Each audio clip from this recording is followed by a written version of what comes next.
Hi there, I'm Sarah Mayer, and with me today is Cynthia Klosky. We are both partners at Shift Collaborative, and we're back again with our video series called Shift On. And Cynthia, why don't you tell everybody what we're going to be talking about today? Today's topic, it's 2020. We have all sorts of technology advances, and yet somehow social media is still undervalued. We view it as undervalued. Mm-hmm. So we're going to talk about today. What we find when we talk to clients, particularly new clients, there are, and actually some existing clients, common misconceptions that we run into a lot. So we'd like to talk about some of those misconceptions and get past them to uncover the value that we see in social media.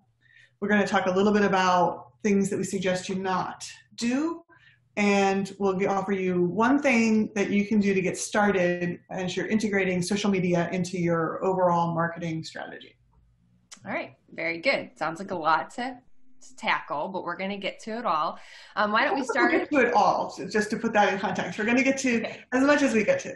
With respect to this part of the topic, social media is definitely a big thing, and we could talk for days about it, of course. But with respect to why businesses undervalue it, so why don't we start there? Why do businesses undervalue social media, do you think? My sense when I talk to people, and this has been the case since when social media started, but it remains true today, is that it's not that when you think about a business is made up of individuals, made up of people. And those people individually have their own opinions and understandings. Often I find that when someone is undervaluing social media as a whole, or a particular channel of social media, perhaps Twitter or Instagram, it's because that individual in particular perhaps does not have a network in that social media channel. So it's kind of like going to a new school, or showing up at a party where you only know the host, being the one person that the bride at a wedding and nobody else. Like, if you don't have any kind of a network, how do you get started? How do you get in? It can seem overwhelming, particularly with the really established social media channels now. Like, there's so much going on, and it's noise to you because you don't have like a way to filter and understand. You don't have a way to connect. Mm-hmm. So it helps to have somebody that you do connect with, or to see that how some network exists within there and connect with the different pieces of it. Yeah, and I think also too, businesses maybe don't find social media an effective place to connect with potential customers or stay connected with existing customers. I don't really think about it because, like you're saying, they aren't involved in those channels, so they don't understand them as much. And I think primarily a lot of business owners don't see the return on investment, or not really sure kind of how to measure it, so they're hesitant to jump into that, which it's a good thing to be thinking about. You do want to think about the ROI, right? Mm-hmm. You certainly do. I mean, the point is not to sort of write something off, but to consider how it fits into the other things that you're doing, and to come up with a way to test it and try it. Mm-hmm. In a way that makes sense, in a thoughtful way. So I'm sorry. No, go ahead. Given that the ROI is tricky, there is, however, despite it being hard, we think that there's value for organizations. Yeah. I think that's right. Well, I know that's right. I think, as you're saying, sometimes people might use social media recreationally, but they aren't really evaluating it for their business, or they're thinking differently about it. Maybe they think it's a fad. It's been around for a while now, but I do think that I've definitely encountered some business owners that think it's kind of a passing or fleeting moment in marketing. But I don't think it is. Millions and millions of people use social media every day, and they're using it maybe to get news or to connect with friends and family. But they are indeed engaging with brands in social media. So I do think that it's something that no matter the size of your business, you have to be there. You can't really argue the facts. I read a thing recently that Pew Research released, which was that 72% of all Americans are utilizing some form of social media. So you really can't, ignore it. It's there. It's not going away. One thing that's true, I think different channels will increase in popularity, decrease in popularity, they'll come and go. Someday, all of these things will be gone, but other things will arise in their place. Right. So, like just staying out because you think, well, I don't know how long it's going to be there. If you don't get in, you're going to miss out on opportunities. Yeah, and I think that social media has a bit more staying power than people realize. It really has been around for a long time, and certainly the channels have changed and evolved, and you have to kind of be paying attention to all that. But it's here, and I think that businesses should look at it, and that's why we're talking about it today. So when it comes to value, some people view social media as a really great place because you can talk directly to customers, potential or existing customers. What do you think about that? So it's true with some caveats.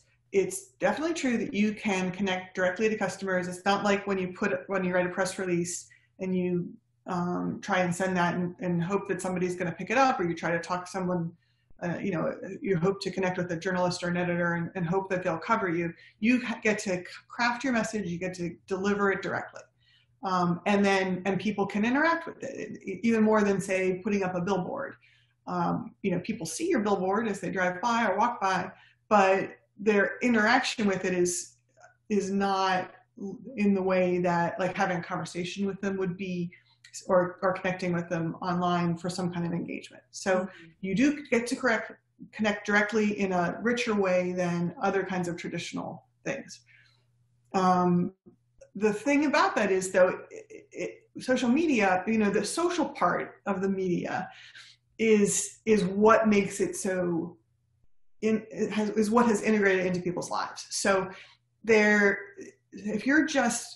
imagine if you just went to, like, again, a wedding or a cocktail party, and instead of like walking up and having a conversation with someone, you just started talking, just blabbing, and just, if you're not the MC, whose job it is to do that, if you're just like spewing out stuff, all of your opinions, you are not going to be, people are going to move away.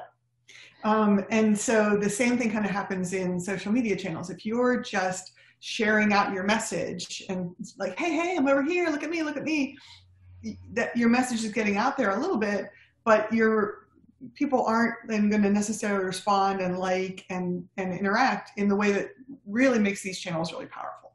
Mm-hmm. So it's more interesting, perhaps even just to listen, just to monitor what's going on, than it is to just spew out information. Mm-hmm. So that was there's a lot of examples that you can see of people doing it badly. People who are doing it more interestingly are they're putting out opinions that in some ways are inviting feedback, or they are also responding to the people that interact with them. They are creating conversation. You can see different Twitter accounts, like the Pennsylvania Treasury just this past year started a really different approach that is really, frankly, highly political, but it gives them a chance to kind of talk about the roles of the people in their organization, what their leadership is really doing, and to really put forth some views about how they think things should be, which makes it a really interesting thing to follow. And people have interacted with it, and it's very human. They make jokes that are interesting with other accounts. Mm-hmm. Yeah, I think that there's something to that human element. A brand is this thing, but social media has really enabled a humanizing of brands and of companies, and allowed them to, more sort of richly engage with their consumers and customers beyond what's possible with traditional advertising. And I don't think we're saying that there isn't a place for traditional advertising, of course, but need to look at social media as a way that you can kind of get down into the trenches and talk to people and listen to them and ask them questions, and, you know, they'll give you feedback. And, you know, frankly, they're probably giving you feedback on social media, whether you're there or not, whether you're, you know, paying attention or not. So you should probably just get in there, pay attention, be able to monitor it and use it to your benefit. So I think it's a great way to get close to your customer and to target and, you know, be able to really talk to a particular segment of your customer, perhaps. It just gives you so many more, it just opens up so many more avenues to learn, I think. So, you know, I think, of course, we see there's a lot of value in social media, and, you know, we're working with our clients to, you know, help them realize that value. And we see a lot of people doing good things out there on social media, but there's a lot of some bad stuff out there too. So, what are some things not to do, would you say? The first one that springs to mind, and I hope that the people who have suggested this to me will forgive me for, I'm not going to call anybody out, but one is to say, hey, we have the opportunity for an intern. Can we put them on the social media? And I'm not, you know, we have interns and we have had interns working on social media, but with a larger strategy in place, with guidance. Don't just assign this to the young person in your team and hope that they will figure it out, but rather, given that this is a direct line to your customer and from your customer, you don't want to waste this opportunity if you can. If all you can do is post out occasional messages and have that fit in to the messaging you're putting out, that's better, I suppose, than nothing. And if you're monitoring it and trying to interact, as Sarah was just saying, as you were just saying, Sarah, it makes sense. But if you can find a way to say, this is an opportunity, there are all these different tools, how can we make the most of this in regards to the rest of our marketing efforts? Mm-hmm. And then have a plan, and then be able to really, you know, put some effort into measuring it and seeing what happens. Maybe then you'll be able to justify it better and put the appropriate amount of resources to it. Mm-hmm. If you do have to really limit it, I would say, you know, just pick one channel that seems the most appropriate and try and really do it well. You know, don't shove it off into the corner, but do it well, and then see what happens from that, and see if you can use that as a place to get inspired and to grow. Yeah, for sure. And I think another thing that is important to kind of note along the lines of things not to do, and you've heard this phrase 1,000 times, but you get what you pay for. I think social media has this connotation because it's free to set up a profile. It doesn't cost you anything to be on Twitter or Facebook or LinkedIn. You know, you can make your channel look nice and put some photos and things on it, and to start posting today without, you know, it costing you more than your time. But, you know, psychologically, like, we just tend to place more value on the things that we've spent money on. So we spend a lot of money maybe on that traditional advertising, and we put a lot of value on it. We place a lot of value on it in our marketing plan. And then when it comes to social media, because we haven't paid for it really, and we are having the intern maybe post on it, it just doesn't get the, you know, the attention or the emphasis that it needs, you know, like it would if you were paying a lot for it. So, you know, kind of along those lines, I think having, especially if you're just starting out, or if you've been in social media as a small business for a while, but you're not really, you know, seeing any return on it, or you're not really sure how to monetize it or how to use it, then kind of inviting a professional in, at least for an audit, or to, you know, kind of help you evaluate where you should be in social media, as Cynthia said, like to pick that one channel that you're going to just do really, really well. It can be good to have a professional help you evaluate that. And, you know, they're going to look at it from a strategic standpoint and talk about, you know, how it's going to fit into your overall strategy, what kinds of content is going to resonate with your audience, understanding where your audience is in the first place. They're going to help you figure all those things out. So I think, you know, at least when you get started, instead of have the intern work on it or the youngest person on your team, you know, have a professional look at it to get you started sort of in the right direction. I don't want to undervalue, I think, those young people who, in many cases, may have a really different view of the social media. Sure. Yeah. I mean, they probably have a lot of really bright ideas and that are worth, integrating, but working with them to say, how does this fit into the bigger picture, and not leaving them out there kind of unguided. Which is true for like all young people and interns and so on. They're important to the team. They're worth our time. Absolutely. Shouldn't undervalue the intern either. No, absolutely. And you should pay your intern. Yeah, definitely. Very important. The kind of the thing that I want to build on that you were just saying, Sarah, is this idea that the social media strategy needs to be part of your overall marketing effort. It shouldn't be this sort of separate thing, this sort of, oh, by the way, but rather, come up with a strategy, have goals for it, have a plan, throw some resources in terms of both money and time, and recognize that it's going to take both of those things. So when you think about like the sort of stars of the social media universe, things like Taco Bell, for example, kind of I think perhaps led the way for how fast food could have a brand with a real personality online. I mean, they're always known for trying different things. They put a lot into all of their marketing.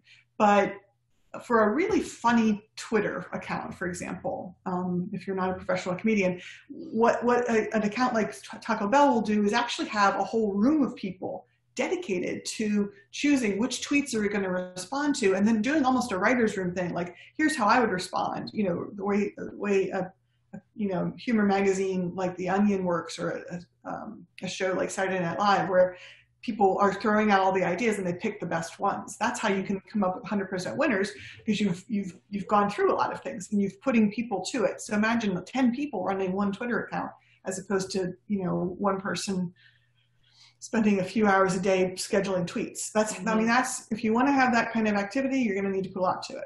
And that's hard for any small business to imagine doing. But just recognize the time you need to put in, and the better your strategy is, the more likely you'll be able to get some results. Yeah, I mean, we can't all have a team of writers behind us for sure. And I think what you're saying is, developing good content is hard. And good content is what is going to, resonate with your audience. So that's different for you than it is for Taco Bell. You can't just do what Taco Bell did. You have to make it, kind of match and align with your brand and who you are. And I think that some small businesses fall into, or have heard, oh, it's all about frequency. I've got to get a lot of posts out there. And mass scheduling a bunch of posts is a thing you can do.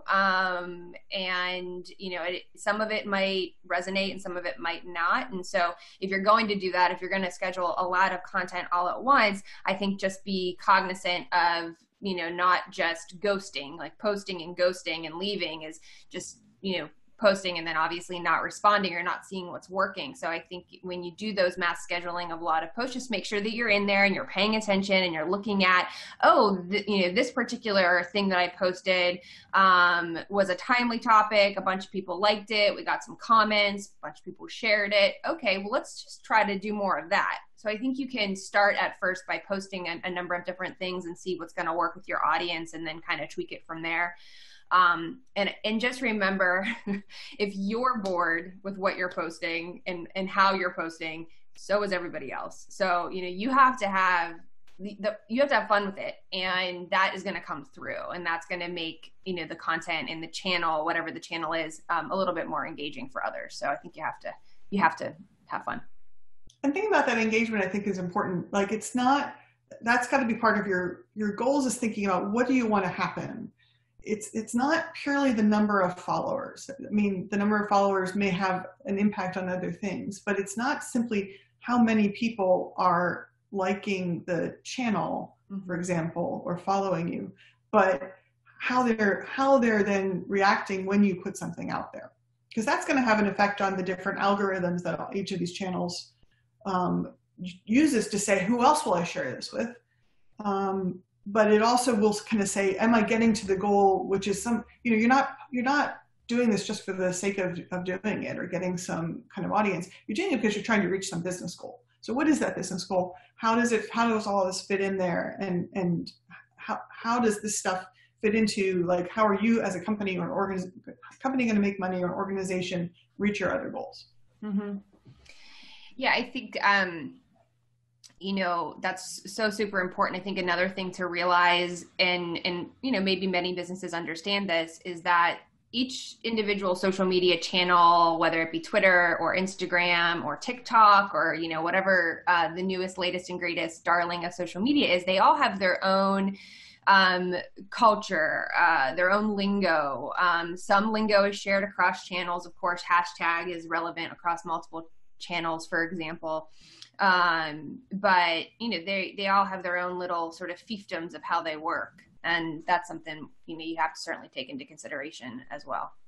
Yeah. Figuring out which one really works for what you're trying to do and that you can keep up with. Because hashtag is a great example of something that was not created by, it came originally from the Twitter world, but it was not created by Twitter, but rather people started to feel like, I want a way to tag my content to say this is something so people can search for it. And they started using little hash sign in front of a word or phrase to make it something that someone else could find.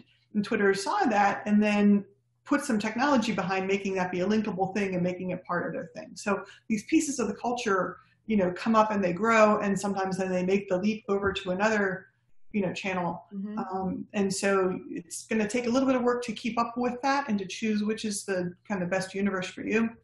But keeping up with it is worthwhile so that you're current, so you know what's going on. Yeah, it's how you stay relevant, for sure. So I've heard a lot from companies, from clients, especially small business owners, that don't want to get into social media because they're concerned about negativity or criticism. What do you think about that? What do you think that's all about? This is a rule of life for me, that criticism is a gift. That when someone is giving you feedback, including negative feedback, in fact, almost most importantly, negative feedback, that's a chance to learn something that you didn't know or didn't value or didn't prioritize. It's a chance to hear what people think and to choose how you're going to respond. It may be that you get negative feedback, but as you evaluate it, you decide that may be true, but I still need to do what I'm doing. So you get to choose that. But if you're not there to hear the criticism at all, it's not like the criticism goes away. It's still, people are still reacting in the ways that they are, and you're just missing that input. So have a plan for how you'll react. Perhaps put together a crisis plan if things blow up or something. That's a good idea too. Mm-hmm. But don't just stay out of the pool altogether. Yeah. That's the wrong metaphor, but you know what I'm saying. Yeah. No, I got you. Yeah. You can't let that be a barrier to entry, for sure. And if you've got a very, popular product that people buy, they're going to have things to say about it. That could help you make a better product. And why not have a better product? Or make you aware of a market for it that you didn't know. That you didn't even know, right. Yeah, it can be so helpful. That's why people do surveys, and we get that those surveys are kind of, insular, and that not everybody in the world sees them. But, social media can be a very fast way to get information, for sure, about your product or what people think about your brand. Yeah, for sure. Okay, so we told the people that we would give them one thing that they can do to get started, better into their overall marketing. And that one thing is research, and all caps, research, bold, exclamation points, really, really important thing. You have to do your research. You have to think about, who, maybe you have a wide customer base and only a certain portion of them you think might be hanging out in social media. So you need to understand, who are you trying to reach? Where are they hanging out primarily? And what do you think they would engage with from a content perspective, from you? Should you be doing questions and polls? Should you share, your own content? Should you provide customer service and support? What is it that makes the most sense? So you really need to think about those things and research, what your customers want from you. And then, as we've talked about, I think a lot today, is you need to learn about the channel or the channels that you're playing in with social media. You need to understand the culture, the lingo, how to utilize the tools and resources that channel provides. And, I think that when you're just getting started and you think about that research, balance out what the research is telling you with what you're comfortable with. If you're going to be the one that is, moderating and sort of running social media, you have to make a choice of what you're comfortable with and what you think you're more naturally drawn to, because I think that will yield a better result, in the end. Absolutely. If you hate it, it's going to be a chore. That's not going to work. So find a way either to, find the parts of it that you do like, or hire or partner with people who can help you. Either they love it or they can help you love it, or maybe hopefully both. Right. Yeah, absolutely.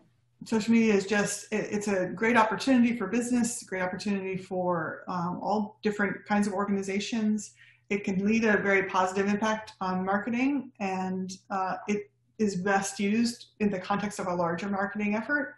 And it can be an awful lot of fun, but it's more than fun. It can really return all of the things that you put into it. That's right. All right, folks. So hopefully you've learned something today, and you perhaps are looking at social media in a new way, looking at it as the important business tool that it is. And maybe we can go a little bit deeper in a future segment about sort of something channel specific, or something that is good content or makes for good content on social media. This feels like one of those engagement parts, Sarah, of media, where we're trying to engage. It does. We really are interested to hear, is this content useful, and what more would you like to hear, or what other areas, what are the parts we want to drill down on, and dig into a little bit more and give more examples. Is there an email address that perhaps we could share with people? We do. It is office hours at shiftcollaborative.com. Office hours, all one word. Spelled in the traditional way. And we'll spell office and hours. Yeah. That's right. With no spaces or dashes at shiftcollaborative.com. And we'll put a link to that in the description. Great. And so hit us up with any questions. We'll absolutely consider those. We are also doing a weekly Shift office hours every Friday at 12 o'clock. So, the marketing professionals are in for that hour to answer any questions that you have. So if you don't hit us up at that email, you can jump on our weekly office hours and check us out there. And we'll, share all that out in our social media and come to us with ideas for great cocktails, interesting lunch up ideas, and ways to decompress as we stay safely apart. Sounds good. All right, everyone. Bye.